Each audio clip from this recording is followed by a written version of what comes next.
Hi అండి. అందరూ సంక్రాంతి స్పెషల్గా అందరూ పిండి వంటలు తయారు చేసుకుంటున్నారు. మేమైతే ఈరోజు చెక్కలు చేసుకుంటున్నామండి. మా స్టైల్లో ఎలా చేసుకోవాలో చెప్తాను. వాటికి కావాల్సిన పదార్థాలు: బియ్యం 5 అద్దలు తీసుకున్నానండి. వాటిలో నానబెట్టిన పెసరపప్పు 150 గ్రాములు తీసుకున్నానండి, అన్నీ పర్ఫెక్ట్ కొలతలతో. అలాగే కరివేపాకు, పచ్చిమిర్చి, అల్లం ముక్క కొంచెం చిన్నది, రెండింటిని కలిపి పేస్ట్ చేసుకున్నామండి, అవి వేసుకోవాలి. దీంతోపాటు జీలకర్ర, ఉప్పు వేసుకోవాలి. వీటన్నిటిని బాగా కలిసే విధంగా బాగా కలుపుకోవాలండి. వీటితో పాటు వెన్న కూడా వేసుకొని మరొకసారి బాగా కలుపుకోవాలండి పిండి. అప్పుడే పర్ఫెక్ట్గా వస్తాయి చెక్కలు. ఇప్పుడు గోరువెచ్చని నీళ్ళు కాగబెట్టుకున్నాం కదా, వాటిని పోసుకుంటూ నిదానంగా బాగా కలుపుకోవాలండి. అలా కలుపుకుంటే అప్పుడు చెక్కలు అనేది బాగా క్రిస్పీగా వస్తాయి, తినడానికి కూడా బాగా టేస్టీగా ఉంటాయి. మేమైతే ఇవే వేసుకుంటామండి ఇంగ్రీడియంట్స్. మీరు ఇంకా ఎక్స్ట్రా ఏం వేసుకుంటారో ఒకసారి కామెంట్ చేయండి. పిండిని కొంచెం గట్టిగా కలుపుకుంటేనే చెక్కలు టేస్ట్ బాగుంటాయండి.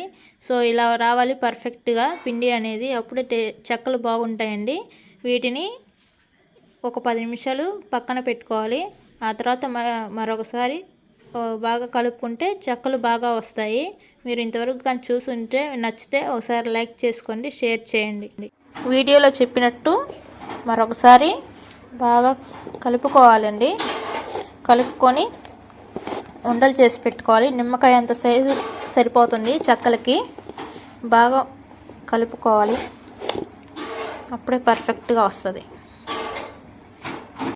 కలిపిన పిండిని ఇలా ఉండలు చేసి పెట్టుకోవాలండి. వాటిని ఇలా ప్రెస్లో పెట్టి ఒత్తి వేసుకోవడమే, చాలా ఈజీగా ఉంటుంది. అందరూ ఇదే యూస్ చేస్తున్నారు, తొందరగా అయిపోతాయి కూడా చేసుకోవడానికి. సో అవి తీసుకొని ఇలా కాల్చుకోవడమే, పర్ఫెక్ట్గా వస్తాయి.